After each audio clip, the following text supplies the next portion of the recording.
পথে চলে দিন কায়েম করা যাবে না। যুবক, তোমাদেরকে বলছি ভাই, আমার দিকে তাকাও। আমিও তোমাদের মতো একজন জোয়ান, তোমাদের যেই বয়স আমাদেরও কাছাকাছি। তোমাদের কাছে যে কথা বলতে চাই, ও যুবকেরা, আজ কার পাল্লায় পড়েছ? কার প্রেমে পাগল হইয়া মা বাপের সঙ্গে খারাপ ব্যবহার করতেছ? মায়ের কথা শোনে না, বাবার কথা শোনে না, মা বাপকে সম্মান করে না।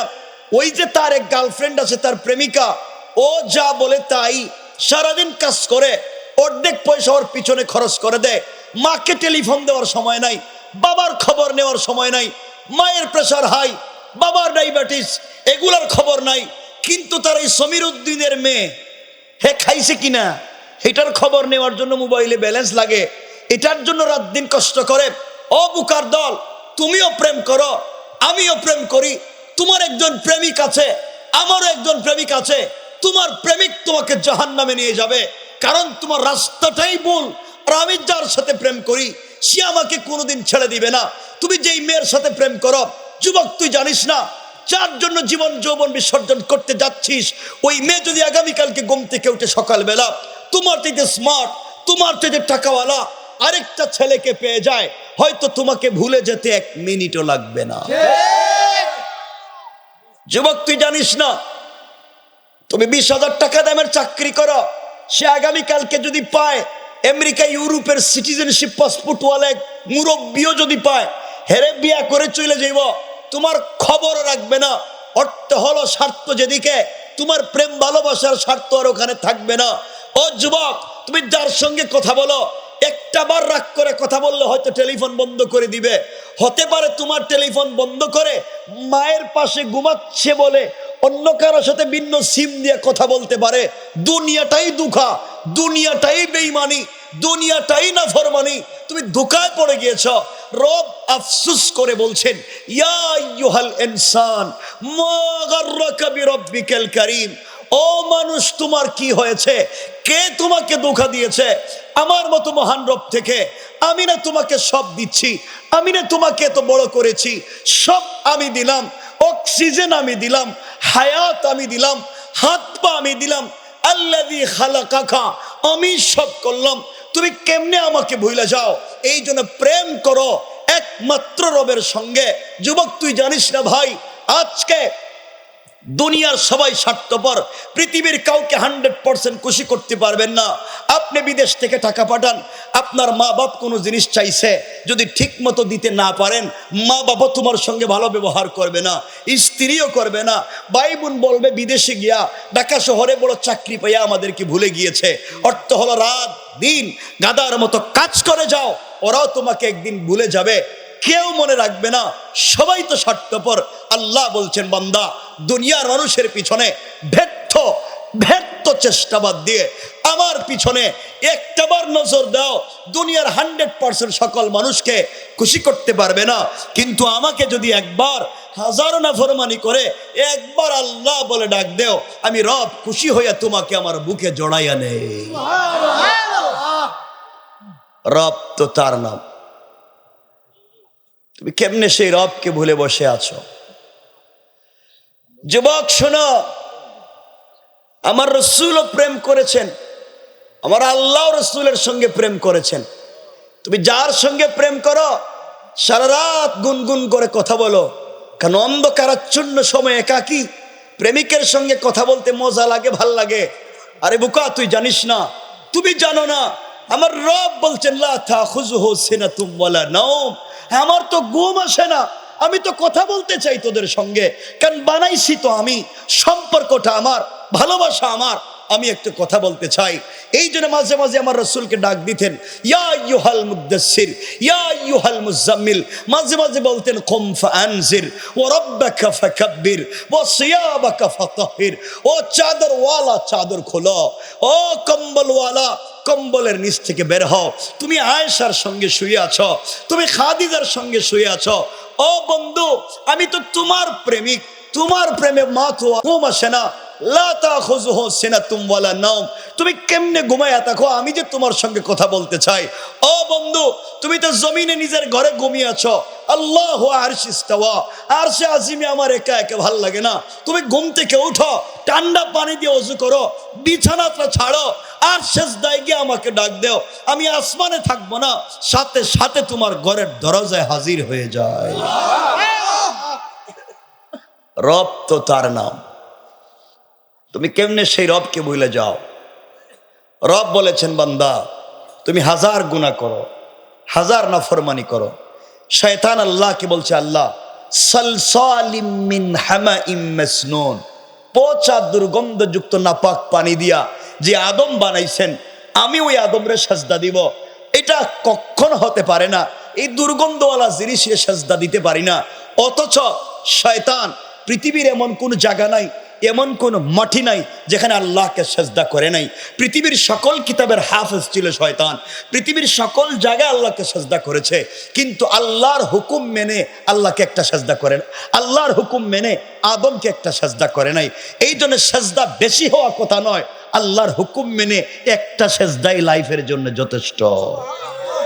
আমার কথা কি বুঝলেন আপনারা?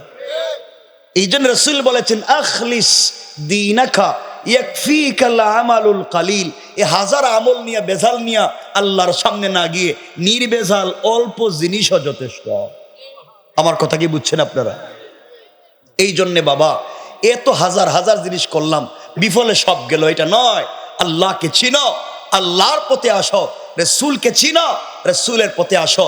আমরা যেখান থেকে তেলাওয়াত করেছি, দেখবা আল্লাহর কাছে শয়তান বলেছিল, আল্লাহ তুমি একটা বনি আদমকেও জান্নাতে নিতে পারবা না, সবগুলাকে ধোঁকা দিয়ে জাহান্নাম দিব। আল্লাহ বলছিলেন, ও শয়তান, আমার বান্দার যদি 100 বছর হায়াত থাকে, 99 বছর 11 মাস 29 দিনও যদি তুমি নাফরমানি করাও, হায়াতি জিন্দেগি বাকি থাকতে 1 মিনিট 1 মুহূর্ত আগেও যদি আমার বান্দা আমার কাছে তওবা করে ফিরে আসতে চায়, আমি সব দরওয়াজা খুলে দিব, বান্দার সকল অপরাধ ক্ষমা করে এই পরিমাণ সওয়াব আমলনামায় লিখে দিয়া আমার জিম্মাদারিতে জান্নাতের ফয়সালা করে দেব। রব কার নাম একটাবার চিন্তা করে, কেমনে সেই রবকে ভুলে যা, কেমনে সেই রবকে ভুলে যা, কেমনে সেই রবকে ভুলে যা। এই জন্য দুহাত জোড় করে বলছি, আমার কথা কষ্ট পাচ্ছেন আপনারা? এই যে সারাদিন রবকে ভুলে কেমনে থাকেন? মুসলমানেরা, আসো না নামাজে ব্যস্ত, আসো না তাফসিরে যাই ব্যস্ত, আসো না দিনই কাজ করি ব্যস্ত। আরে তুমি দুনিয়া দুনিয়া বলে যত ব্যস্ত, তুমি জানো না তোমার চাইতে 1000 কোটি গুণ বেশি ব্যস্ত আজরাইল তোমাকে নিয়া। কথা বলেন না কেন? আজরাইল তোমাকে খুঁজতেছে আর তুমি ভুল পথে চলে যাচ্ছ। এই জন্য বিপদ থেকে বাঁচতে হলে আল্লাহর বাতানো পথ ছাড়া যাওয়ার কোনো জায়গা, বলেন জায়গা। এই কোন পথে গেলে জান্নাত, আমরা আলোচনায় সেটাই আজকে নিয়ে আসব। গুণ লাগবে কয়টা? যে আয়াত তিলাওয়াত করেছি ওখানে আছে গুণ 4টা, আর হাদিসে রাসূল বলেছেন 4টা। এই 4 4 8 গুণ যে ব্যক্তি অর্জন করবে, রাসূল বলেছেন ফাদাখালাল জান্নাতা বিসালাম, মরলেই দারুস সালাম নামক জান্নাতে পৌঁছে যাবে। সুবহানাল্লাহ। তো আসতে বললেন, আর একটু জোরে বলেন না সুবহান।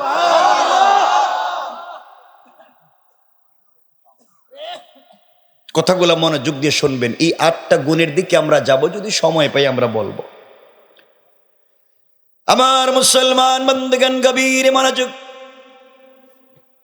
আল্লাহ রাব্বুল ইজ্জত ওয়াল জালাল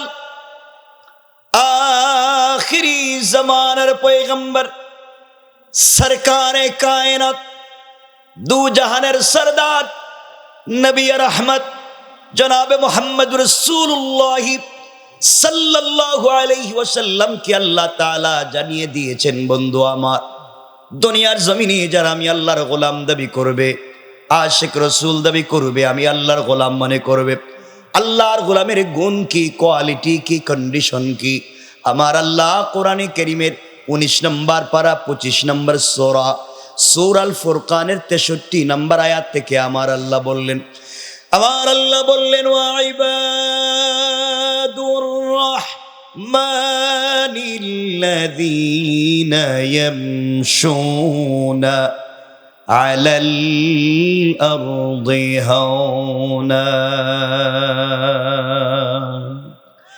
আল্লাহ রাব্বুল ইজ্জত ওয়াল জালাল বলছেন, মুসলমানেরা, এই দুনিয়ার জমিনে যারা আমি আল্লাহর গোলাম দাবি করবে, আশিক রাসূল দাবি করবে, আমি আল্লাহর গোলাম নিজেকে মনে করবে, বান্দারে, আল্লাহর গোলামের এক নাম্বার গুণ হলো আবার গোলাম দুনিয়ার জমিনে কোনোদিন অহংকার করতে পারে না। আল্লাহর গোলাম যারা দুনিয়ার জমিনে দাবি করবে, আল্লাহ বলে দিয়েছেন আমার গোলাম দুনিয়ার জমিনে অহংকার করতে পারে না। সুতরাং আল্লাহ তাআলা আপনাকে পয়সার মালিক বানিয়েছেন, সম্পদের মালিক বানিয়েছেন। আপনি যদি সম্পদের কারণে দুনিয়ার জমিনে অহংকার করে বসেন, আবার আল্লাহ চাইলে 1 মিনিটের ভিতরে পয়সাওয়ালাকে রাস্তার ফকির বানাইয়া দিতে আমার আল্লাহর 1 মিনিটও দেরি হবে না। আমার আল্লাহ যদি চায়, কেউ যদি অহংকার করে বসে, আমার আল্লাহ চাইলে 10 তলার থেকে গাছতলায় নামাইয়া দিতে পারে। আর কেউ যদি অহংকার ছেড়ে দেয়, আমার আল্লাহ চাইলে 22 তলার থেকে কান ধরে 10 তলার মালিক বানাইয়া দিতে পারে। কোন ঠিক কিনা? এই জন্য আল্লাহর গোলাম অহংকার করা যাবে? কথা বলেন না কেন? সবাই বলেন যাবে। আপনারা করেননি? না না, আপনারা তো ফেরেশতা মানুষ, করে না। দেখবেন বেচারা আগে পয়সা পাতি ছিল না, গ্রামে গরিব মানুষ ছিল, এখন ছেলে মেয়ে বিদেশ গেছে, পয়সার মালিক হইছে। পয়সার গরমে তা লঙ্গির বাড়িতে এলাকায় থাকা যায় না। কথা বলেন না কেন? আছে না নাই? আর কেউ অহংকার করে না। কত শয়তান হয়ে গেছি আমরা, চিন্তা করি। দেখবেন এলাকায় যদি কেউ বড় হুজুর হয়ে যায়, রাগ কইরেন না, আমি তো কথা মাত্র শুরু করলাম, রাগটা কইরেন না কেউ। আর রাগ করলে কি আমি কি জিন্দিগিতে আর আইমু নাকি? তা রাগ করলে কি? কথাটা শোনেন, এলাকায় যদি কেউ বড় হুজুর হয়ে যায়, কি হুজুর? এলাকার বড় হুজুর, সব না, আবার ভালো মানুষ আছে। দেখবেন এলাকায় যদি কেউ বড় হুজুর হয়ে যায়, বড় হুজুর ওরে আল্লাহ, রাস্তা দিয়ে গেলে তিনি আর পাবলিকরে সালাম দেন না। কথা কন না কেন? আমি সালাম দিব কে? আমি তো বড় হুজুর, আমারে সালাম দেও। বড় হুজুরে সালাম দিলে জবাব দেয় না। হুজুর, বড় হুজুরে সালাম দিছেন, মাথা নাড়ায়। তো মাথায় তোমার কি সমস্যা? সালাম তো জবান দিয়ে দিবা। মুসাফা বড় হুজুরের দিকে যাইতেছে, আপনি চিন্তা করলেন বড় বড় হুজুরদের সঙ্গে মুসাফা করলে সগীরা গুনাহ মাফ হয়, হুজুরের সঙ্গে মুসাফা করতে হাত দিছেন, হুজুর না ঠান্ডা লাগতেছে, হাত বাইর করে না। কিন্তু মুসাফার সময় যদি বড় হুজুরের হাতে একটু হাদিয়া ধরাইয়া দিতে পারেন, হাদিয়া বুঝছেননি? হাদিয়া বুঝছেননি? হ্যাঁ, কিছু যদি দিতে পারেন, থ্যাংক ইউ, ভেরি গুড, আবার আইসো আরো দিও। কথা বলেন না কেন? কেন তুমি এগুলো করছো কেন? এই শয়তানি কেন? এই জন্য আল্লাহর গোলামের 1 নাম্বার গুণ অহংকার করা যাবে। এই যে দেখেন দেশের অবস্থা, ক্ষমতা নিয়ে অহংকারের কোন শেষ ছিল না। সবই তো আমার। এই জমিনে যারা ক্ষমতার বড়াই করেছে, প্রত্যেক জালেমকে জুলুমের একটা জায়গায় পৌঁছে যাওয়ার পরে আল্লাহ তাআলা তাকে শুধু বেইজ্জত করেন নাই, লাঞ্ছনার জিন্দেগি পর্যন্ত দিয়েছেন, অস্তিত্ব বিলীন করে দিয়েছেন। সুতরাং যারা জুলুম করেছে এই দেশে, এই আলেমদের দেশে যারা জুলুম করেছে, এখন পর্যন্ত এই দেশে এই জালেমদের পক্ষাবলম্বনকারী, এই ফ্যাসিস্টদেরকে পুনর্বাসন করবার জন্য যারা চেষ্টা করে যায়, এই দেশের যুবক তরুণ আর ছাত্র সমাজ এদেরকেও দেশ ছাড়া করে দেবে। ঠিক কিনা বলে? এখন তো অনেক আছে, দেখেন ক্ষমতা ছিল, বাড়ি বানাইছে, পয়সার অভাব নাই, আজকে থাকে গিয়া জঙ্গলে। কই থাকে? জঙ্গলে থাকে। এক হুজুর আলেমদের লিস্ট করছিল না একবার, এখানে আমারও তো রাখছিল একবার প্রথম দিকে। তো হুজুর এখন কলা পাতায় ঘুমাইতেছে। ক্ষমতা কার নাম? আল্লাহ বলছেন, ইন্নাল্লাহ লা ইউহিব্বুজ জালিমিন, নিশ্চয় আল্লাহ জালেমদেরকে কোনোদিন পছন্দ করেন না, পছন্দ করেন না। সুতরাং এখান থেকে শিক্ষা নেওয়া দরকার। এখনো যারা এলাকায় এখনো যারা এই সুযোগ পাইয়া এখন আরো কিছু লোক বার হইছে মানুষের বুয়া হামলা মামলা দিয়া সাধারণ মানুষের জায়গা জমি আগের জায়গা দখল করতে শুরু করছে। আগে খাইতো একজনে, এখন খায় আরেকজনে। কথা বলেন না কেন? কথা বলেন না কেন? এগুলা করার জন্য এই দেশে আন্দোলন হইছে। এটা তো আরো বড় শয়তান। ক্ষমতা চেঞ্জ হইতেই এখন সব হেরা দখল করে লইতেছে। এই জন্য নাফরমানি বন্ধ করতে হবে। বলেন না ইনশাআল্লাহ? আমরা পারবো না ইনশাআল্লাহ? আমরা যারা এগুলো এলাকায় করবে, চুরি ডাকাতি ছিনতাই গরু চুরি জায়গা জমি দখল শয়তানি নাফরমানি যারা করবে এদের প্রতিবাদ করতে পারবো তো? না আমরাই হেই কামলা? কথা কয় না কেন? আগের জায়গায় কি আপনারা আছেন না? এখন আমরা একটু পরিবর্তন হওয়া দরকার। কথা বলেন না কেন? দরকার আছে না নাই? আমি জানি আমার কথা আপনাদের অনেক খারাপ লাগবে। লাগবে না? লাগবে, খারাপ লাগবে। অনেকের খারাপ লাগতেছে, লাগবে। এই জন্য কথাগুলো দিল দিয়ে শুনেন। এক নাম্বার, আমরা লম্বা করবো না, সংক্ষেপ করে করে যাব। আমরা সামনে আরো লম্বা আলোচনা সংক্ষেপ নিয়ে আসব। এক নাম্বার, আল্লাহর গোলামের গুণ অহংকার করা যাবে না। আল্লাহর গোলামের 2 নাম্বার গুণ আল্লাহ বলছেন, ওয়াইদা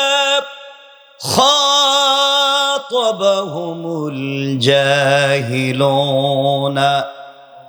ক্বালু সালামা। আল্লাহ রাব্বুল ইজ্জত ওয়াল জালাল বলছেন, মুসলমানেরা এই দুনিয়ার জমিনে যারা আল্লাহর গোলাম দাবি করবে, আশিক রাসূল দাবি করবে, আল্লাহর গোলাম নিজেকে মনে করবে, আল্লাহর গোলামের 2 নাম্বার গুণ হলো, আমার গোলামকে কেউ গালি দিলে গালির জবাব দিবে না, আঘাত করলে আঘাতের জবাব দিবে না, গীবত শিকায়াত করলে জবাব দিবে না। বরং আমি আল্লাহর গোলামকে কেউ যদি গালি দেয়, আমার গোলাম গালির জবাবে গালি না দেয়া ওই ব্যক্তির জন্য শান্তি আর সালামতের দোয়া করে যায়। পড়েন সুবহানাল্লাহ। আল্লাহর গোলামের 2 নম্বর গুণ গালি দেওয়া। সবাই বলে না কেন? আমার দিকে তাকান। গালি দেওয়া যাবে? আপনারা দেননি। রাস্তাঘাটে গালি গালাজ করে কেডা? গালি দেওয়া যাবে? কেউ যদি আমাদেরকে গালি দেয়, বিনিময়ে আমরা তার জন্য শান্তির দোয়া করব, সালাম দিব। বলেন ইনশাআল্লাহ। কি দিব? সালাম দেননি আপনারা? সত্য কথা বলেন না? এটা হাদিস মনে হয়েছে, আমি একটু বলে দিই। ওই আলোচনার ভিতরে, এটা আলোচনার বাইরে না। সালাম দিতে হবে। সালামটা শুরু করি আমরা পরিবার থেকে। স্বামী স্ত্রীকে, স্ত্রী স্বামীকে। ওই জায়গায় যদি সালামটার প্র্যাকটিস শুরু করতে পারি, এই সমাজ সুন্দর হয়ে যাবে। আজ আমাদের ঘর থেকে শাহজালাল, শাহপরান, জুনাইদ বাগদাদি, আব্দুল কাদের জিলানি, মুঈনুদ্দিন চিশতি এমন আল্লাহর ওলিরা জন্ম নেয় না। এর কারণ আজকালকে আমাদের মায়েরা ভালো নাই, পরিবার ভালো নাই, স্বামী স্ত্রী সম্পর্ক ভালো নাই। দুজন এক বিছানায় ঘুমায়, একজন পূর্ব দিকে মুখ দিয়া, একজন পশ্চিম দিকে মুখ দিয়া, আর মধ্যখানে ব্যারিকেড দেয় কুল বালিশ দিয়া। কথা কন না কেন? মনে হয় একজন রাশিয়া আর একজন ইউক্রেন। এই তো চলতে আছে, কোনো সম্পর্ক নাই কেউ কারোর সাথে। এই জন্য পরিবারকে সুন্দর করেন। পরিবারকে সুন্দর না করলে পরিবারে শান্তি আসবে না। আমাদের কলিজার টুকরা মা আম্মা জানা আয়েশা সিদ্দিকা রাদিয়াল্লাহু তাআলা আনহা, তিনি বলেন, ওয়াল্লাহি, আল্লাহর জাত ও সিফাতের কসম, আমি আমার জিন্দেগিতে রাসূলে পাককে আগে সালাম দেওয়ার বহুত চেষ্টা করেছি। রাসূল ঘরে আসতেছেন, দেখার পরে ঘরের কর্নারে লুকিয়ে গিয়েছি, পর্দার আড়ালে বসেছিলাম, দরজার কর্নারে লুকিয়েছিলাম। রাসূল আমাকে খুঁজে পাবেন না, ঘরে এসে আয়েশা বলে ডাক দিবেন, আমি ঘর থেকে বের হয়ে জড়াইয়া ধরবো, তাকে সালাম দিব। কিন্তু ওয়াল্লাহি আমার জীবনে রাসূলকে আগে সালাম দিতে পারি নাই, বরং রাসূল ঘরে আসার অনেক দূরে থাকতে তিনি আমাকে সালাম দিতেন। সুবহানাল্লাহ। সুবহানাল্লাহ একটু জোরে বলেন না? নবীজি যদি নিজের স্ত্রীকে সালাম দিতে পারছেন, তাহলে আমরা দিতে পারবো না? বলেন না ইনশাআল্লাহ? আমরা দিতে পারবো না? স্ত্রীদেরকে সালাম দিবেন তো ইনশাআল্লাহ? এই যে মুরব্বীরা আমার চেহারার দিকে এই দেখুন হাসতেছে, হেরা চিন্তা করতেছি কি কোন আপনি বউরে সালাম দিব কে রে? স্ত্রীকে সালাম দিবেন তো? মাঝে মাঝে ঘরে গেলে বাহির থেকে সালাম দিয়েন, স্ত্রীকে সালাম দিয়েন, ইনশাআল্লাহ। বলেন না ইনশাআল্লাহ। রাসূল বলেছেন হাদিসে, যেই ঘরে স্বামী স্ত্রীকে সালাম দেয়, স্ত্রী স্বামীকে সালাম দেয়, এই ঘরে আল্লাহ 300টা বারাকাতের দরওয়াজা খুলে দেয়। যেই ঘরে স্বামী স্ত্রীকে, স্ত্রী স্বামীকে সালাম দেয়, আল্লাহ তাআলা বলছেন তাদের হার্ট এবং কিডনিতে যদি কোনো রোগ থাকে আল্লাহ তা থেকেও মুক্ত করে দেন। তাহলে বউরে সালাম দিবেন নি আজকে থেকে?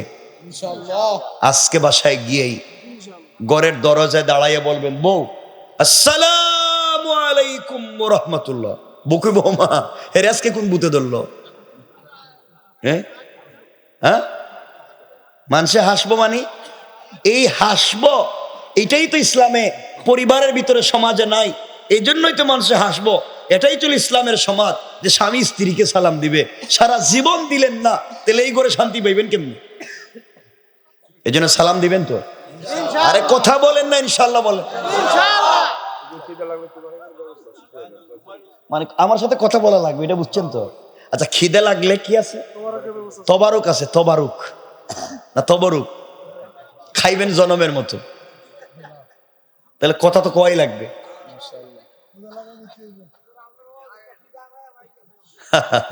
শুনতে থাকেন, সামনে তো আরো কিছু কম না, এটা শুনেন না। এই স্ত্রীকে সালাম দিবেন তো আজকের থেকে? সালাম দিবেন তো? হয়তো বাচ্চারা কইতেছে ইনশাআল্লাহ, এরা বিয়ে করতে আরো 20 বছর বাকি আছে। যারা বিয়ে করছে হেদেরই কইতে পারতেছি না।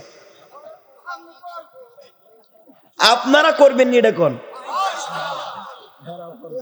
মহিলারা কিন্তু শুনতেছে ঘর থেকে, মাঝে মাঝে শুনেন। শেষ করি নাই কথা, শুনেন। ঘরকে যদি সুন্দর করতে চান, আর এটা আমার বানানো, এটা তো হাদিস শামাইলে তিরমিজি। ঘরকে সুন্দর করতে চাইলে মাঝে মাঝে ঘরে গেলে স্ত্রীকে নিজের হাতে মুখে উঠে খাওয়াইয়া দিয়েন, মাঝে মাঝে বউরে খাওয়াইয়েন।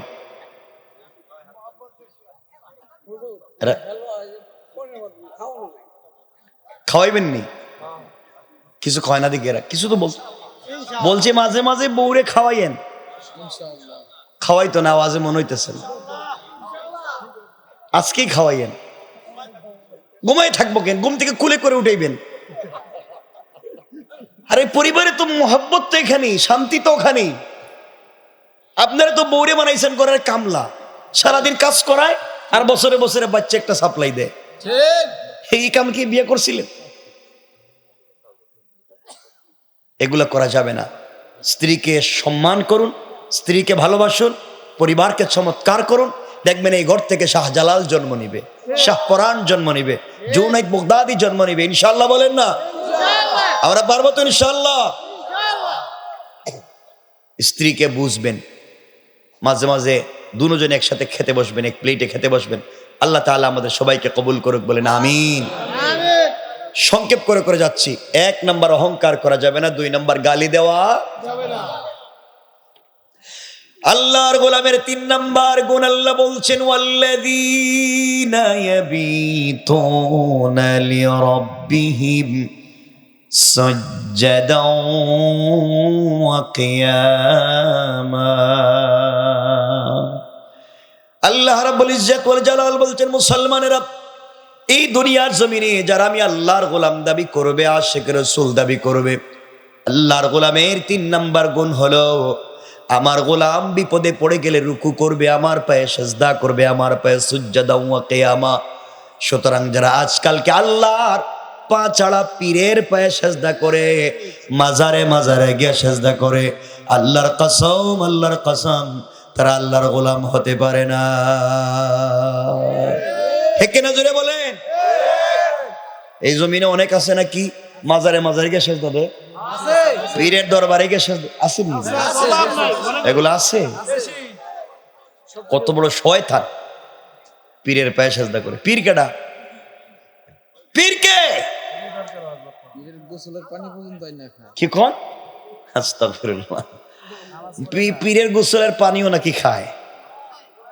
ইয়া আল্লাহ, ইয়া আল্লাহ। শয়তান মনে মনে আল্লাহ এই কামটা করলো কেমন? আমি তো জীবনে করি নাই। আর শোনেন, মনে রাখবেন, এই সমাজে যারা মাজার পূজা করে, কবরের কাছে গিয়ে কিছু চায়, মরা মানুষের কাছে কিছু চায়, পীরের দরবারে গিয়ে কিছু চায়, মা বাপের খিদমত করে না, পীরের দরবারে সব নিয়ে যায়, মা বাপকে দেখতে পারে না, মা বাপকে সালাম করে না, সব পীরের জন্য করে, বিদেশ থেকে মা বাপের জন্য টাকা পাঠায় না, পীরের বাড়িতে হাত দিয়ে তোফা পাঠায়। এটা শয়তান, এটা নিজেও শয়তান, তার পীরও একটা শয়তান, ঠিক কিনা বলেন? পীরের বাড়িতে পাঠাবেন, পীর কিসের? রাসূল পাক বলেছেন, আল জান্নাতু তাহতা আকদামিল উম্মাহাত, জান্নাত তো ওখানে মায়ের পায়ের নিচে। দোয়া যদি চাইতে হয় মায়ের কাছে চাও, হাদিয়া যদি দিতে হয় বাবার হাতে হাদিয়া দাও। বিপদে পড়েছ পীরের বাবার দরবারে নয়, মায়ের কদমে যাও, মাকে জড়িয়ে ধরে দোয়া করো।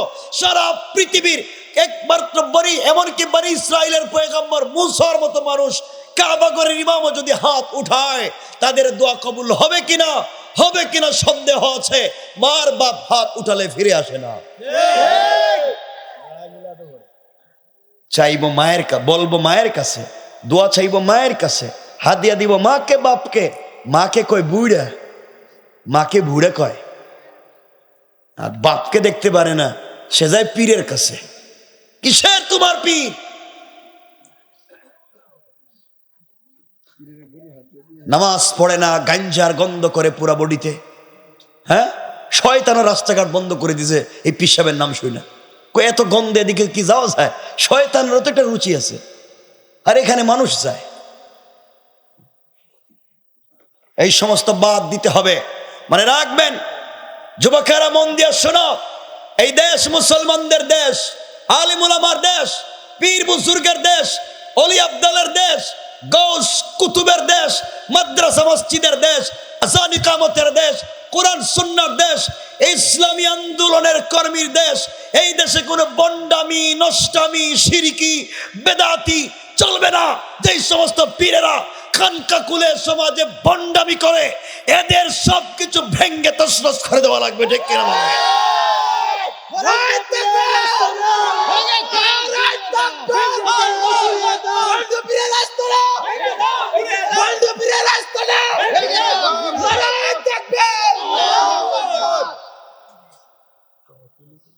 এখানে কেউ আসনি? ওই বন্ড পীরের মুরিদ কেউ আসনি? বাদ দিয়ে দাও, বাদ দিয়ে দেও বাবা। আমি বলতেছি, আমার আপনাদের সাথে আমার কোনো লাগ দুশ্মনী নাই, ওখানে কিচ্ছু নাই। অরিজিনাল টাটকা শয়তান, কিচ্ছু নাই, একবার নির্বেজাল শয়তান, কিচ্ছু নাই। বাদ দেও।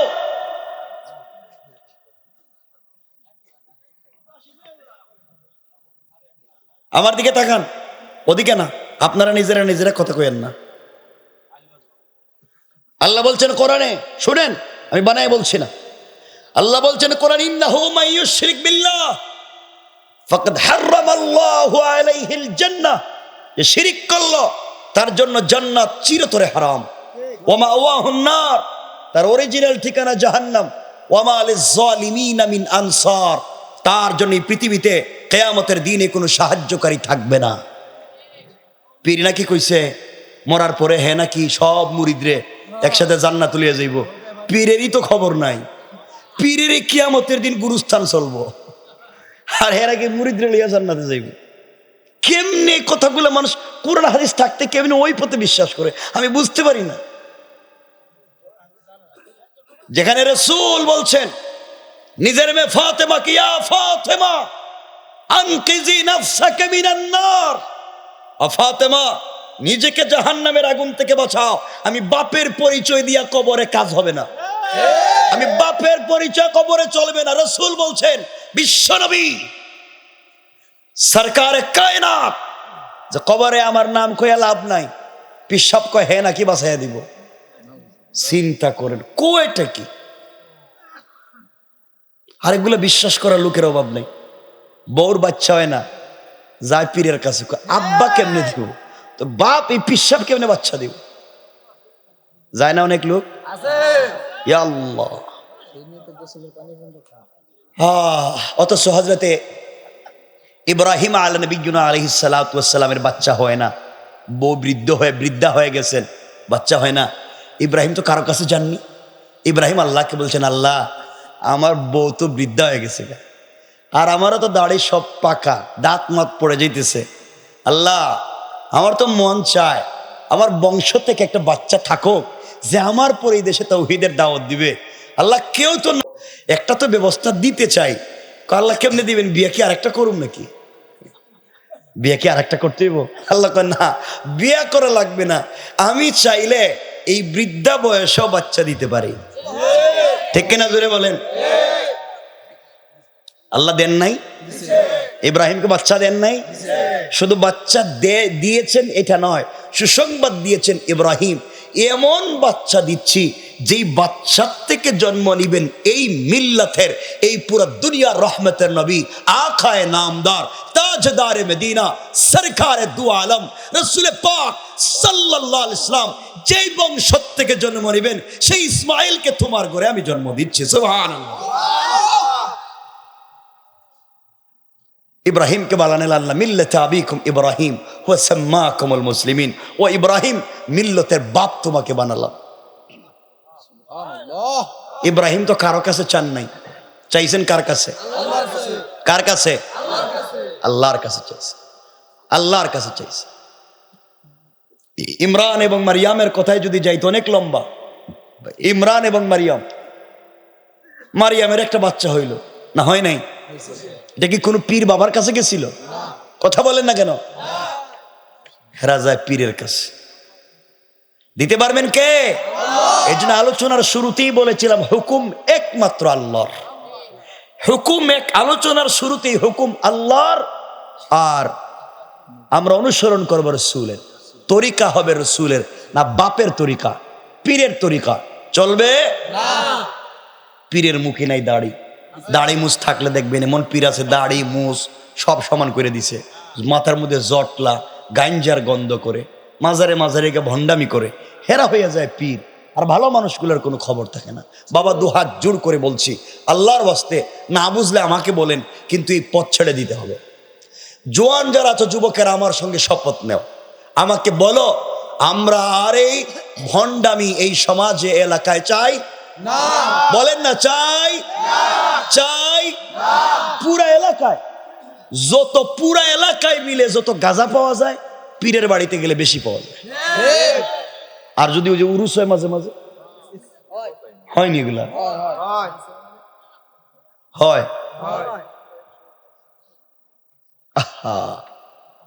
অনেক মুরব্বী মনে মনে গাইলিতেছে আমারে, কইটা আনছে কাটারি।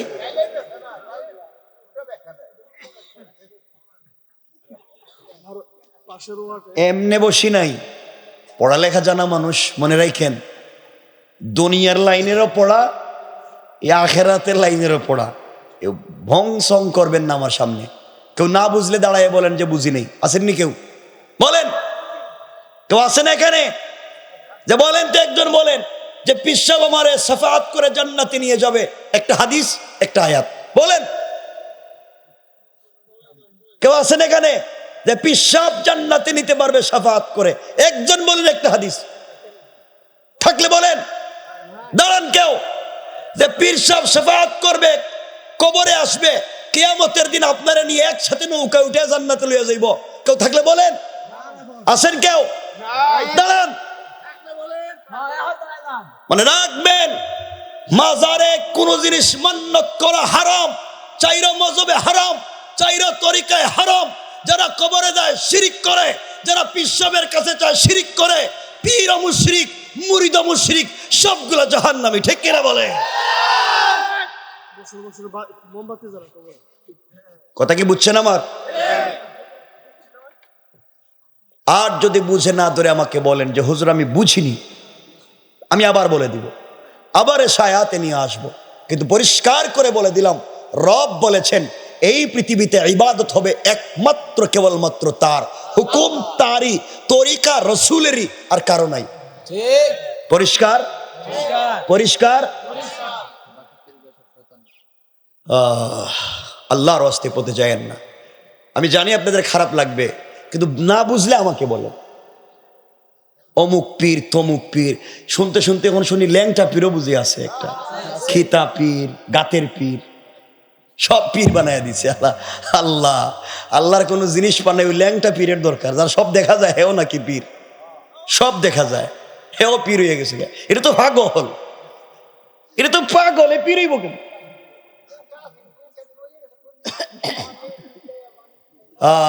আল্লাহ আমাদের হেফাজত করুক, বলেন আমিন। বাবা কেউ রাগ করছেন? একটু হাত তুলে দেখান কারা কারা রাগ করছেন। বহুত মানুষ হাত উঠিস, তুমিও রাগ করছো, সব দিকে হাত উঠে।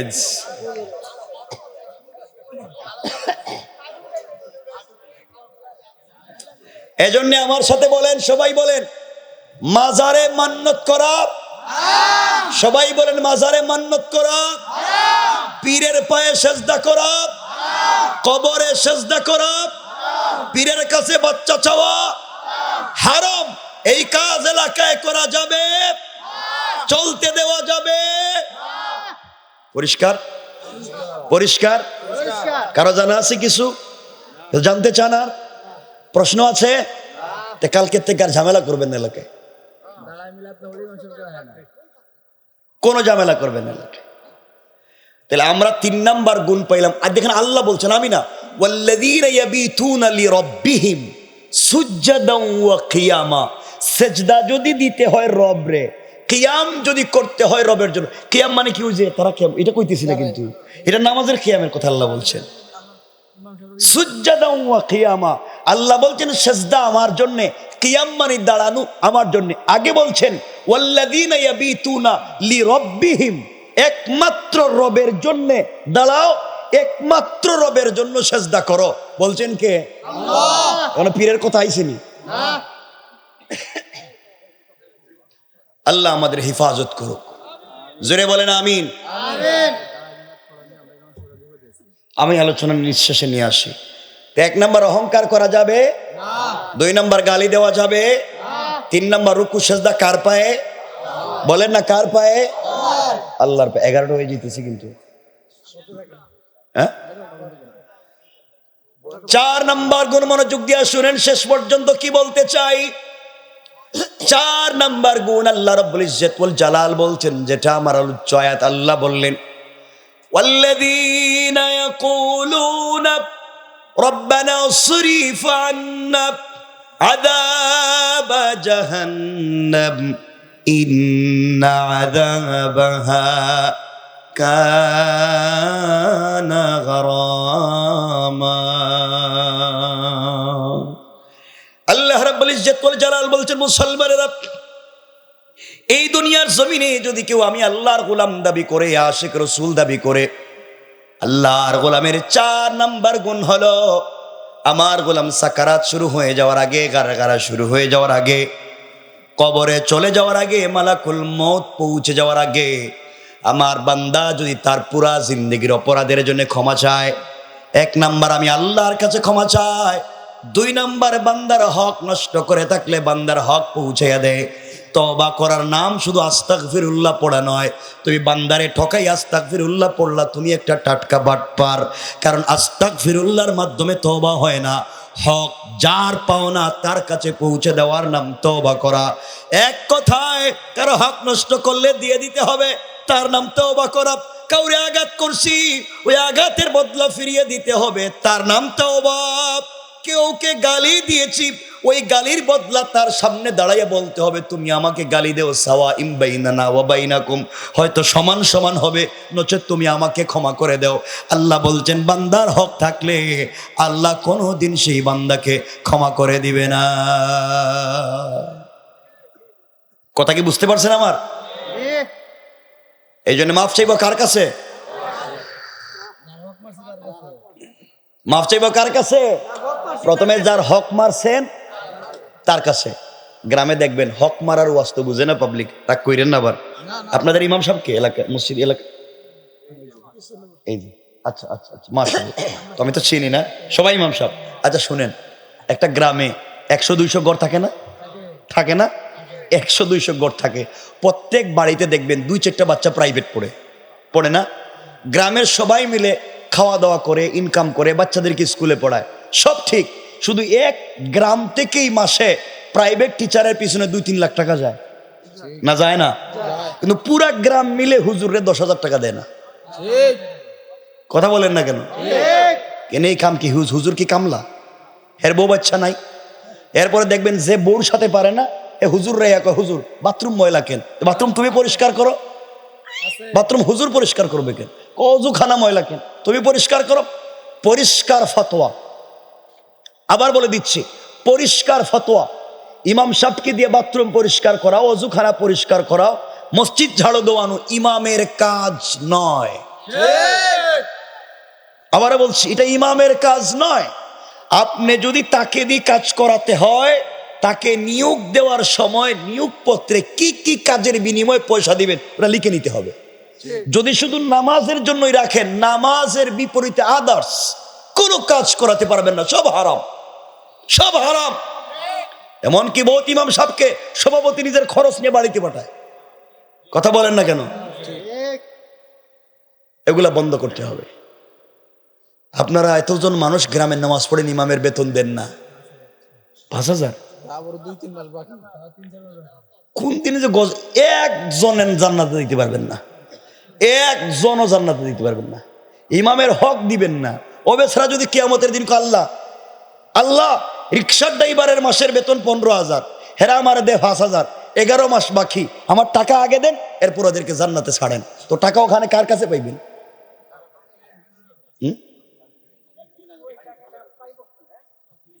এই জন্য আমাকে সবাই বলেন, যার যার মহল্লা সবাই বলেন ইমামের বেতন বাড়াইয়া দিবেন। দেখছেন কিছু কয় না, এখন এমন কথা কয় না।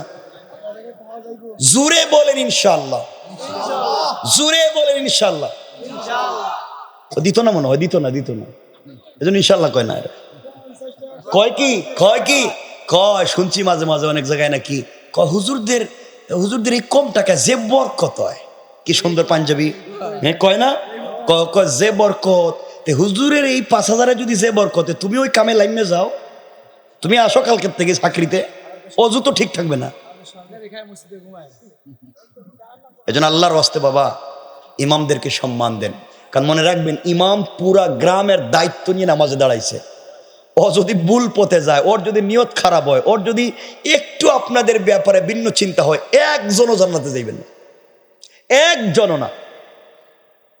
এরপর আরো শুনছি ইমামরা নাকি নামাজ ছাড়া অন্য যদি কোনো কাজ করে, মানে অন্য ব্যবসা বাণিজ্য করে, এটা নাকি দেখছেন, এটা হুজুর না, এটা তো দুনিয়া লেগে গেছে, মানে হে একা একা খাইবো, হুজুর ব্যবসা করলে সমস্যা। কি চিন্তা ঢুকাই দিছে শয়তানেরা, হুজুর ব্যবসা করলে সমস্যা আছে। আর কথা বলেন না কেন? আমি কোথায় থাকি জানেননি? আমি যে দেশে থাকি এটা জানেননি আপনারা? জানেন না, অনেকে জানার কথা না। আমি দেশে থাকি না, অনেক সময় আল্লাহ বহুত দূর পর্যন্ত নিয়ে যায়। তো আমি যে কথা বলতে চাই খুব ভালো করে বুঝবেন, পৃথিবীর বিভিন্ন রাষ্ট্রে, উন্নত রাষ্ট্রে গ্রামের সব থেকে বড় যেই ব্যক্তি পয়সাওয়ালা, তার যত টাকা বেতন হয় তার থেকে ডাবল ইমামের বেতন হয়, তার থেকে ডাবল হয় ইমামের বেতন। এই জন্যে ইমামের বেতন ঠিক নেই, ইমামের হকটা ঠিক মতো পৌঁছে দিবেন। কারণ ও বেচারা ইমাম একটু যদি খারাপ চিন্তা করে, কারণ নামাজ ঠিক থাকবে না। কারণ ও যদি কয় যা ওরা বেতন দেয় না, অজুই করতাম না, কি করবেন?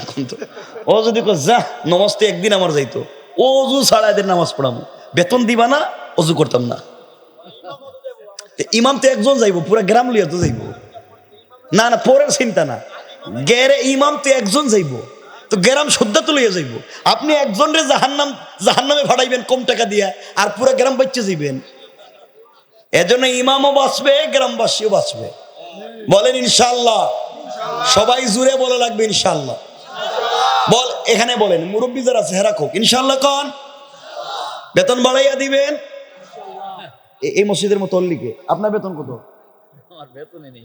কি তা করবি হুজুর, কয় বেতনই নাই। আচ্ছা 5,000। আপনার মতল্লি আসেননি এখানে? মতল্লি আসেননি? আমার একটু দেখাই দেন না। যাক, যদি মতল্লিদেরকে পাইতাম তাহলে কাছাকাছি আনতাম। আল্লাহ এই এলাকার মুতাওয়াল্লি, সভাপতি, সেক্রেটারি, ক্যাশিয়ার, এদের দিলের ভিতরে একটু আল্লাহ একটু দিলটা নরম করে দাও। ইমাম সাহেবরে 550 টাকা বেতন বাড়ে। ইমাম সাহেবের বেতন বাড়ে, ইমাম সাহেব টাকা দিয়ে কি করে? এত টাকা দিয়ে ইমাম সাহেব এত টাকা দিয়ে কি করে? হে কি করে? আমার কথা খারাপ পাইলেন? খুব দুঃখ পাইলেন? পাইলে কেন, না পাইলে কি আমি কি আর জানি না কিছু? আমি কি আর আইতাম না তো? এই জন্য আল্লাহর ওয়াস্তে ইমামদের হক আদায় করে দিবেন, বলেন ইনশাআল্লাহ। ইমামের খবর নাই হাদিয়ার, এরপর ইমাম কেমনি হাঁটে, পা ঠিক আসেনি, ফ্যাট মোটানি, হাত দিয়ে বেশি ফাইছেনি, সব নিয়ে চিন্তায়। আপনারা আপনাদের বউ বাচ্চা নিয়ে বাড়িতে ঘুমান, ইমামের দায়িত্ব না তার বউ বাচ্চা নিয়ে ঘুমানোর? তাহলে ইমামের কোয়ার্টার দেন না কেন? কেন সরকার কাউকে চাকরিতে দিলে তার কোয়ার্টার দেয়? সরকার কোয়ার্টার দেয়, আপনার একটা গ্রাম মিলে একজন ইমামের কোয়ার্টার দিতে পারেন না? কিয়ামতের দিন কি জবাব দিবেন? আল্লাহ রসুল দেখেন, আল্লাহ রসুল মসজিদে নববীতে অর্ধেক করে কোয়ার্টার বানাইয়া স্ত্রীদেরকে নিয়ে থাকতেন। কথা বলেন না কেন? আয়েশা কইছিলেন, আয়েশা কইছিলেন মসজিদে নববীর কাছে না, রসুল যদি কোয়ার্টার বানাইয়া স্ত্রীদেরকে নিয়ে থাকতে পারছেন, ওখান থেকে শিক্ষা। তাহলে আপনারা পারেন না কেন? ইমামদেরকে কেন শিখেন না এগুলা? আল্লাহ হেফাজত করো, আমিন। হেরা পরে চিন্তা করবো, হুজুর তখন ওয়াজ লাগাই দিয়েছি ইমামদের পক্ষে, তো বিপক্ষে কইতাম না কিতা? আর হেরাও খারাপ আছে, এই যে যারা এরা খারাপ আছে, এরা সবাই ভালো না, এরাও সত্য কথা কয় না। চাকরি যাইব কি দেখা? চাকরি থাক আর যাক, আপনার একবার ডাইরেক্ট অ্যাকশন, ডাইরেক্ট। এই যে এই যে সভাপতি সুদ খাও কেন দাও, এইভাবে কইবে। হয়তো সুদ খাইছে নাইলে চাকরি গেছে, হয়তো চাকরি থাকবো নাইলে যাইবো, কিন্তু কইতে তো পারছেন। কারণ এক চিন্তা করেন, একদম রিক্সাওয়ালাও মাসে 15 থেকে 20,000 কামায় নাকি? আল্লাহ আমাদের হেফাজত করো, আমি কয়টা গুণ বলছি সংক্ষেপ করে দিই। 5 নাম্বার গুণ রাসূল হাদিসে বলছেন, ইয়া আইয়ুহাল ইনসান। 5 নাম্বার গুণ হলো আফসুস সালাম। 5 নাম্বার গুণ হলো একে অপরকে সালাম দিবেন। 6 নাম্বার গুণ হলো সংক্ষেপ করে যাচ্ছি, ওয়া আতঈমুত তুআম। যার ঘরে খাবার নাই তার ঘরে খাবার পৌঁছে দিবেন। আপনার ঘরে 10টা আইটেমের খাবার আছে, প্রতিবেশীর ঘরে এক বেলার খাবার নাই, আপনি যত বড় কাবা ঘরের ইমাম হন না কেন জান্নাতে যেতে পারবেন না। আতঈমুত তুআম, যার ঘরে খাবার নাই তার ঘরে খাবার পৌঁছে দিবেন। আপনার বাচ্চা হাতে দামি ফল নিয়ে, ফ্রুটস নিয়ে, সুইট নিয়ে রাস্তায় বের হলো, পাশের ঘরের বাচ্চার হাতে নাই, আপনি তাকে দিতে পারলেন না, আপনি জাহান্নামী। কারণ আতঈমুত তুআম, যার নাই তাকে দিতে হবে, এই কাজ করতে হবে। 7 নাম্বার রসুল বলেছেন, ওয়াসিলুল আরহাম, আত্মীয়তার বন্ধন ঠিক রাখতে হবে। আজকালকে আত্মীয়তার বন্ধন ঠিক নাই, এমন হয়ে গিয়েছে ছেলে বিয়ের আগে মা বাপ তার কাছে বড় ভালো ছিল, বিদেশ থেকে মায়ের খবর নিচ্ছে, বাবার খবর নিচ্ছে, বিয়ের পরে দেখা যায় অ্যাকাউন্ট করছে শ্বশুর বাড়িতে। কথা বলেন না কেন? অ্যাকাউন্ট করেছে শ্বশুর বাড়িতে, সব ওখানে পাঠাইয়া দেয়। সুতরাং দেখবেন আল্লাহর ওয়াস্তে ওয়াসিলুল আরহাম, আত্মীয়তার বন্ধন ঠিক রাখবেন। 4 নাম্বার অর্থাৎ 8 নাম্বার রাসূল বলেছেন, সাল্লু ফিল লাইলি ওয়ান নাসু নিয়াম। গভীর রজনীতে দুনিয়ার সকল মানুষ যখন ঘুমিয়ে যায়, ওই সময় ঘুম থেকে উঠে কোন আল্লাহর বান্দা যদি হাত উঠে তওবা করে কান্দে, আল্লাহর রাসূল বলছেন, ফাদাখালাল জান্নাতা বিসালাম। ইন্তেকাল করতে দেরি হবে, আল্লাহর তৈরি জান্নাতে যেতে দেরি হবে না। পড়েন সুবহানাল্লাহ। এই যে তখন কথা বললাম সংক্ষেপ করে বোঝানোর জন্য নিয়ে যাই। 1 নাম্বার গুণ অহংকার করা যাবে না। 2 নাম্বার গুণ গালি দেওয়া যাবে না। 3 নাম্বার গুণ রুকু সেজদা আল্লাহর পায়ে। 4 নাম্বার তওবা করব আল্লাহর কাছে। 5 নাম্বার সালাম বিনিময়। 6 নাম্বার প্রতিবেশীর হক। 7 নাম্বার আত্মীয়তার বন্ধন ঠিক। 8 নাম্বার গভীর রাত্রে নামাজ। এই 8 গুণ যদি অর্জন করতে পারেন, আমি আপনি জান্নাতে যেতে আর কোনো জিনিস লাগবে না, জান্নাতে যেতে পারবো। যদি ঈমান ঠিক থাকে জান্নাত পর্যন্ত যেতে পারবো। এবার মনোযোগ দিয়ে শুনেন কি বলতে চাই।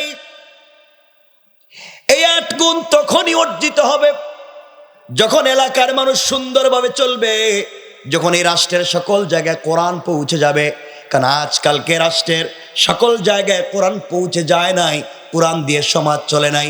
আজকে যদি সমাজের ভিতরে কোরআন থাকতো, চুরি থাকতো না, জেনা থাকতো না, বদমাইশি থাকতো না, এই সমাজের ভিতরে খুন খারাপি থাকতো না, জমি দখল বমি দখল থাকতো না, মাদক জুয়া ফেন্সিডিল থাকতো না, সব বন্ধ হয়ে যেত। এই জন্য আমরা সকলে কি চাই? এই রাষ্ট্র চলবে আগামীতে কোরআন দিয়া। চাই কি চাই না? হাত উঠে বলেন লিল্লাহে তাকবীর, নারে তাকবীর। হাত নামান। চাই কি চাই না? কি দিয়া চাই? সবাই বলেন না। কোরআন দিয়ে যদি রাষ্ট্র চলে, এই রাষ্ট্রের ফিতনা থাকবে না, সবাই যার যার অধিকার ফিরে পাবে। হিন্দুরাও পাবে, সকল ধর্মের মানুষও পাবে, মুসলমানরাও পাবে, সবাই যার যার অধিকার পাবে। বাবা, আপনাদেরকে বলছি, আপনারা চিন্তা করেন তো, আপনার ইমান আপনাকে রাত্রবেলা ঘুম ভাঙ্গাইয়া ওই যে বাড়ির কাছে মসজিদ, আপনার ইমান আপনাকে ঘর থেকে মসজিদে নামাজে নিয়ে যাইতে পারে না। আপনার ইমান আপনাকে মসজিদে নিতে পারে না। এই ইমান আপনাকে জান্নাতে নিয়ে যাইব পুল সিরাত পার করাইয়া কইছে কে? বলেন। আপনার ইমান আপনারা মসজিদে নিতে পারে না, এত দুর্বল ইমান। এই ইমান নিয়ে আপনি জান্নাতে চলে যাবেন পুল সিরাত পার হইয়া? কি চিন্তা আপনাদের ভিতর! এই জন্য আল্লাহর ওয়াস্তে আমরা এই সমাজ চাই কোরআন দিয়া। সমাজ যদি কোরআন দিয়া চলে, সমাজ কত সুন্দর হবে। সংক্ষেপ করে আপনাদেরকে বলে, আমরা রাত্র 11টা হয়ে গেছে, সংক্ষেপ করে নিয়ে যাচ্ছি। সমাজ চালাবো কি দিয়া? কথা বলেন না কেন? কোরআন মানতে অসুবিধা আছে? কোরআনে কারীমের সূরা ইব্রাহিমের প্রথম আয়াতে আল্লাহ বলছেন আলিফ লাম রা কিতাবুন, এটা এমন একটা কিতাব আনজালনাহু ইলাইকা, যা রাসূল আপনার প্রতি অবতীর্ণ করা হয়েছে, লিতুখরিজান নাসা মিনাজ যুলুমাতি ইলান নূর, যা অন্ধকারাচ্ছন্ন থেকে আলোর পথ দেখাতে পারে। একমাত্র পৃথিবীতে শান্তি নিয়ে আসতে পারে আল কোরআন। কে নিয়ে আসতে পারে? কে নিয়ে আসতে পারে? আল কোরআন। কে নিতে পারে আল কোরআন? একমাত্র কোরআন দিতে পারে আল কোরআন। কোরআন এই সমাজে শান্তি ফিরিয়ে আনতে পারে।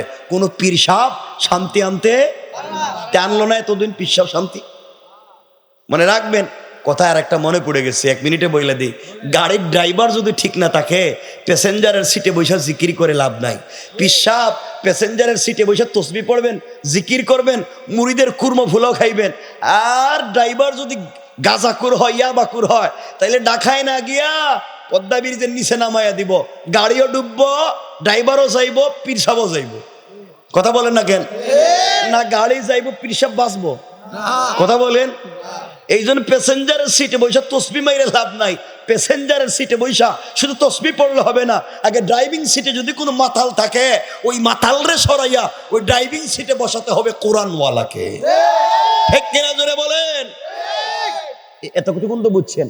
কোরআনওয়ালা যদি ড্রাইভিং সিটে বসে যায়, প্যাসেঞ্জারের সিটে যদি জায়গা নাও থাকে, দাঁড়াইয়া খাড়াইয়া বৈশা হইলেও জায়গা মতো যাওয়া যাইতে এতটুকুন বুঝছেন তো?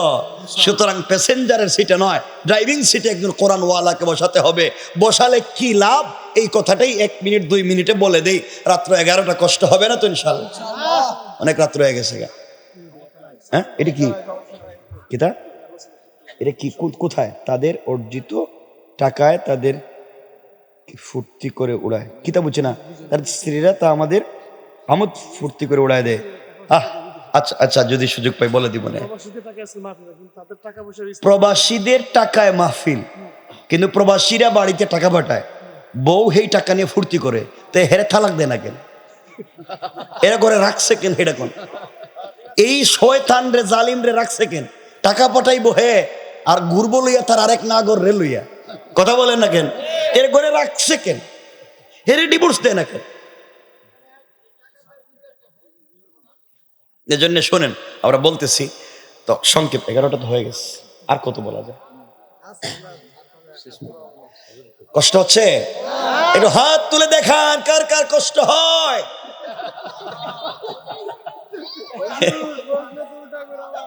এরাও বুঝে না, কেউ বুঝে না। কেউ দুঃখ বুঝলো না, প্রবাসীর দুঃখ বউ বুঝলো না। আমার মুসলমান বন্ধুগণ, কথাগুলা দিল দিয়া শুনেন। এবার কি বলতে চাই, সমাজের সকল জায়গায় যদি কোরআন পৌঁছে যায়, সমাজ কেমন হবে মনোযোগ দিয়ে শোনেন। এই পৃথিবীর জমিনে রসুলে পাকের ইন্তেকালের পরে, আল্লাহ রসুলের ইন্তেকালের পরে মদিনার রাষ্ট্রের খলিফা প্রধান, রাষ্ট্রপ্রধান যিনি হয়েছেন তিনি খলিফাতুল মুসলিমিন আমিরুল মুমিনিন হযরত সিদ্দিকে আকবর রাদিয়াল্লাহু তাআলা আনহু। মদিনার রাষ্ট্রের খলিফা, ওই রাষ্ট্রের প্রধান বিচারপতির নাম হযরত ওমর, ওই রাষ্ট্রের প্রধান উপদেষ্টা পরামর্শদাতা হযরত আলী, হযরত উসমান। কেমন রাষ্ট্র! যে চালায় সে রসুলের বন্ধু, যে বেচারা রাষ্ট্রের প্রধান বিচারপতি রসুলের শ্বশুর, যেই বেচারা দুইজন এই রাষ্ট্রের মধ্যে প্রধান পরামর্শদাতা রসুলের মেয়ের জামাই, সবাই তো রসুলের সঙ্গে বুকটা লাগাইছে, সবাই তো কোরআনটাকে ভালো করে ফলো করছে। এই জন্য আল্লাহ রসুল বলেছেন, আনা মাদিনাতুল ইলমি ওয়া আলিয়ুন বাবুহা, আমি যদি জ্ঞানের রাজ্য হই, আমি জ্ঞানের রাজ্য, ওই রাজ্যে প্রবেশের দরওয়াজার নাম হযরতে আলী। আলী এত বিশাল ক্ষমতার মালিক ছিলেন, আল্লাহ তাআলা তার নাম দিয়েছেন নাসাদুল্লাহিল গালিব, একটা বিজয়ী বাঘ। ওই আলী রাদিয়াল্লাহু তাআলা আনহু এই রাষ্ট্রের একজন পরামর্শদাতা। হযরত উসমান ওই ব্যক্তির নাম, যাকে দেখলে ফেরেশতারা পর্যন্ত লজ্জা পেত। হযরত উসমান রাস্তা দিয়ে হাঁটলে আল্লাহ তাআলা মুস্কি হাসতেন। হযরত উসমান রসুলের ঘরে আসলে রসুল উসমানের চেহারার দিকে তাকাতে লজ্জা পাইতেন, কারণ এমন একটা ভদ্র মানুষ আসমানের নিচে জমিনের উপরে আর না। আজও মক্কায় হযরত উসমানের নামে ব্যাংক অ্যাকাউন্ট এখনো জিন্দা। উসমান রাদিয়াল্লাহু তাআলার নামে অ্যাকাউন্ট এখনো আছে অ্যাকাউন্ট, এবং তার পয়সা দিয়ে এখনো খরচ হয়, কন্টিনিউস, হয়তো কিয়ামত পর্যন্ত হতে থাকবে। উসমান কোন দিন মরে গিয়েছে, আজও তার অ্যাকাউন্ট এখনো আছে। আল্লাহু আকবার!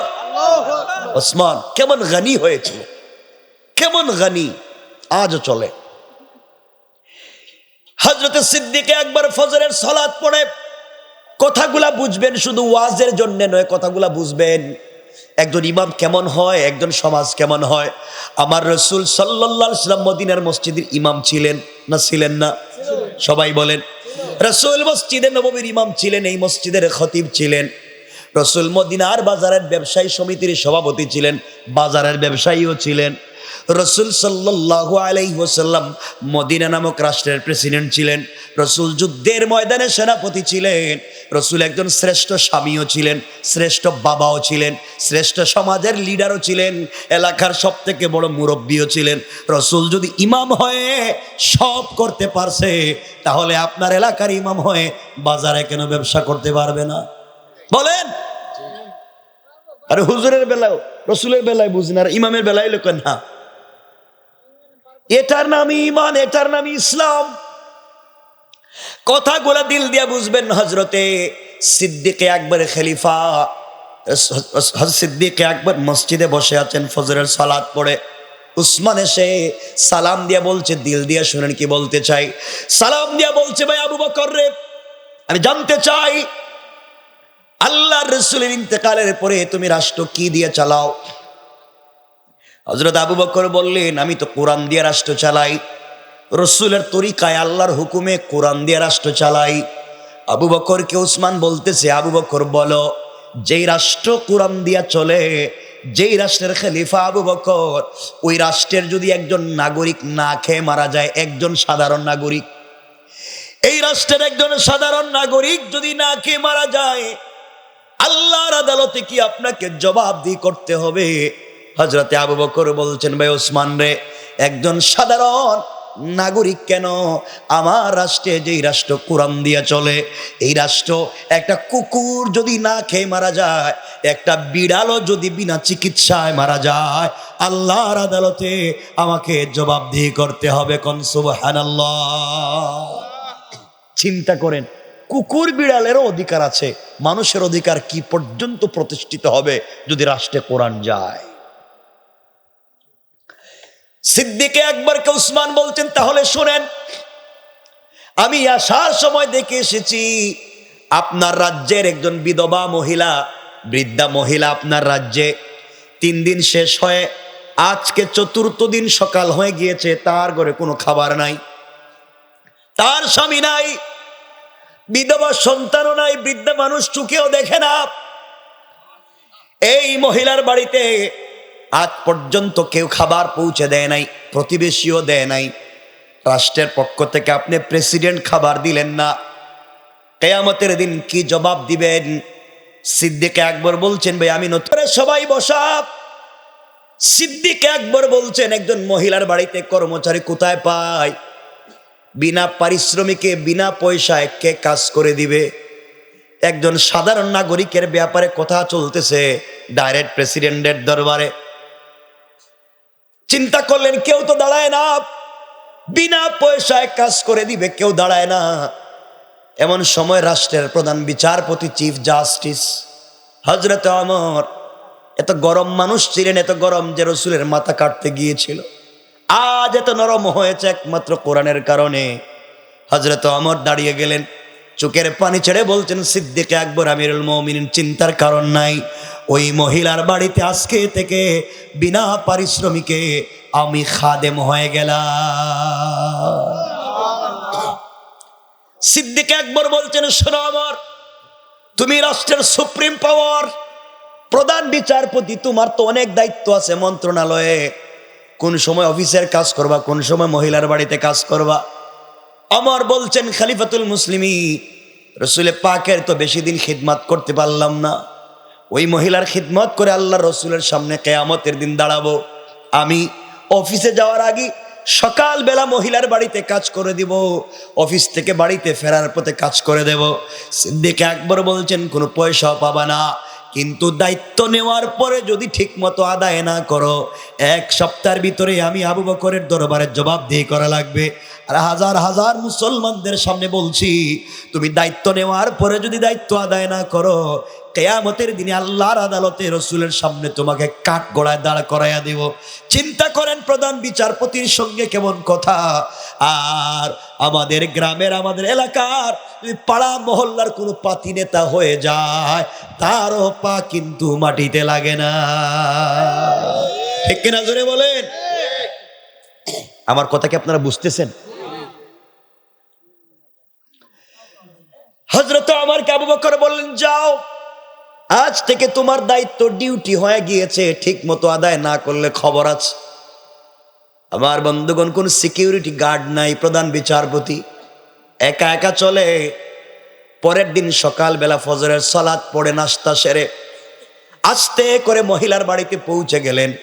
ঘরের দরজায় গিয়ে নক করে বলছেন, আম্মা জান, আমি আপনার বাড়ির নির্ধারিত খাদেম, রাষ্ট্রের পক্ষ থেকে আমাকে খেদমতে দেওয়া হয়েছে। বলেন না কি খেদমত আপনার লাগবে? ঘর কি মুছে দেওয়া লাগবে? প্রধান বিচারপতি এক নাগরিকের বাড়িতে গিয়ে বলতেছে, ঘর কি মুছে দেওয়া লাগবে? আপনার কাপড় কি ধৌত করে দেওয়া লাগবে? আপনাকে কি রান্না করে দেওয়া লাগবে? মহিলা জবাব দিচ্ছেন, ও বাবা, কে? তোমাকে চিনলাম না। তুমি আসার প্রায় 3 ঘন্টা আগে আরেকজন যুবক এসে আমার ঘরের সবগুলা কাজ করে দিয়ে চলে গিয়েছে। আমার আশ্চর্য হয়ে গেলেন, চিন্তা করলেন কাজগুলা কে করে দিয়ে যায়। পরের দিন ফজরের সালাত পড়ে নাস্তার আগে ছুটলেন, মহিলার বাড়ির দরজার সামনে হাজির হলেন। ডাক দিয়া বলছেন, আম্মা জান, আমি আপনার বাড়ির নির্ধারিত খাদেম, বলেন না আজকে আপনার জন্য কি করে দিতে পারি? চুকে দেখে না মহিলা ডাক দিয়া বলছে, বাবারে, আজও আসতে তুমি দেরি করে ফেলেছো। তুমি আসার প্রায় 2 ঘন্টা আগে আরেকজন যুবক এসে সবগুলা কাজ করে দিয়া, রান্না করে দিয়া, আমার ঘর মুছে দিয়া, আমার কাপড় ধৌত করে দিয়া, নিজের হাতে আমাকে খাইয়ে দিয়ে চলে গিয়েছে।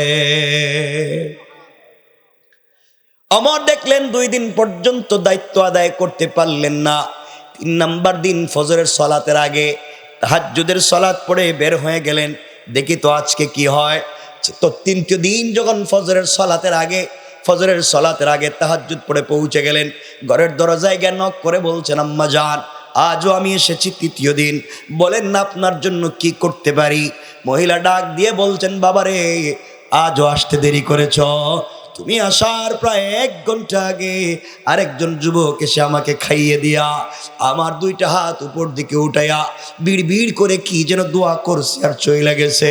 যুবকটার হাত বড় নরম ছিল, চোখের পানিতে বুক বাসাইয়া কাঁদছে, হাউমাউ করে কাঁদছে। আমি তারে চিনি না, আমি তাকে দেখিও নাই।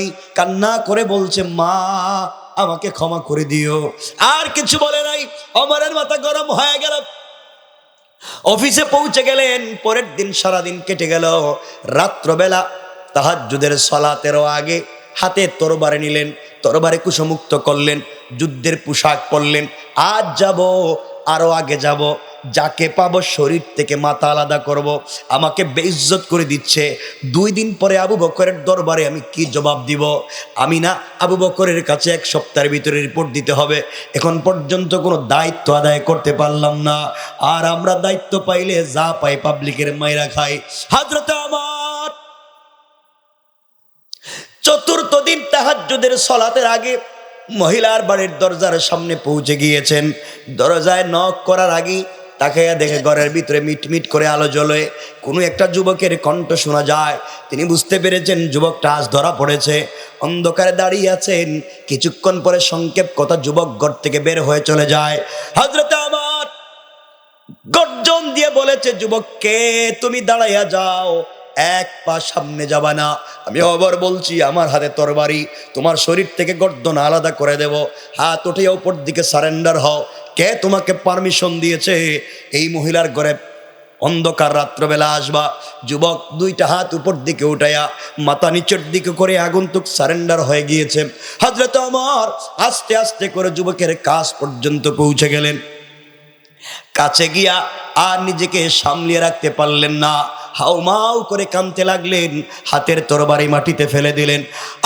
আর সামনের দিকে তাকাইয়া দেখে ওই যুবকটার কেউ না, রাসূলের কলিজার টুকরা প্রিয় বন্ধু, এই রাষ্ট্রের প্রধান খলিফা হযরতে আবু বকর। আল্লাহু আকবার, আল্লাহু আকবার। আমার জড়িয়ে চোখের পানি ছেড়ে কান্না করে ডাক দিয়ে বলছেন, আবু বকর ভাই, তুমি না আমাকে দায়িত্ব দিয়েছিলে এই মহিলার বাড়িতে কাজ করে দেওয়ার জন্য? তুমি এখানে দাঁড়িয়ে আছো কেন?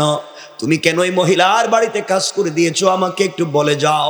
আবু বকর বলতেছেন, ভাই ওমর রে, আল্লাহ তোমার আগে আমাকে খলিফা বানাইছে। এর অর্থ হলো আল্লাহর আদালতে তোমার আগে আমাকে জবাবদিহি করা লাগবে। এই আল্লাহর আদালতে জবাবদিহিতার ভয় যখন আমার ভিতরে ঢুকে যায়, আমি আর ঘরে ঘুমাতে পারি না। এই জন্য তোমার আগে কাজগুলা করে দিয়ে যাই। আমি রাষ্ট্রের প্রধান খলিফা হতে পারি, কিন্তু নাগরিকের কাজ করা তো আমারও দায়িত্ব। চিন্তা করেন, ইসলাম রাষ্ট্রে পৌঁছে গেলে খলিফা কেমন হতে পারে। এক পর্যায়ে হযরত ওমর তাকায়া দেখে পায়ের মধ্যে আবু বকরের কোনো জুতা স্যান্ডেল নাই। জিজ্ঞেস করে, ও প্রধান খলিফা, আপনি রাষ্ট্রের প্রেসিডেন্ট, পায়ের মধ্যে জুতা নাই কেন? আবু বকর বলতেছেন, ওমর রে, আমি রাষ্ট্রের খলিফা হতে পারি, কিন্তু জুতা কেনার মতো পয়সা আমার নাই। আর আমাদের দেশের বদমাইশেরা, চুরেরা গরিবের টাকা মেরে মেরে বিদেশে পাচার করেছে, দেশটাকে লুণ্ঠন করে লুটে পুটে খেয়েছে। এই জন্য এই রাষ্ট্রে একজন ওমর আবু বকরের মতো খলিফার দরকার। আবু বকর কে বলছেন, ওমর তোমার পায়ে জুতা নাই। ওমর বললেন, জুতা নাই কেন বলো? আবু বকর বলছেন, দেখো আমার তো চামড়ার জুতা পরবার মতো পয়সা নাই।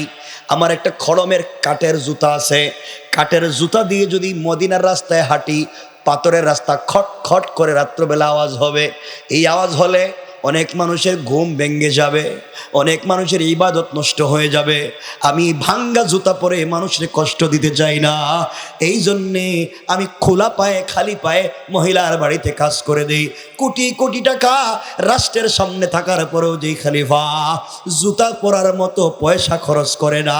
এটাই কোরআন প্রতিষ্ঠা করেছে।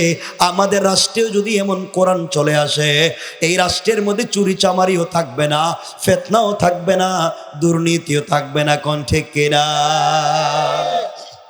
কথা বুঝছেন নি আমার? এই জন্য কোরআনের দরকার আছে না নাই?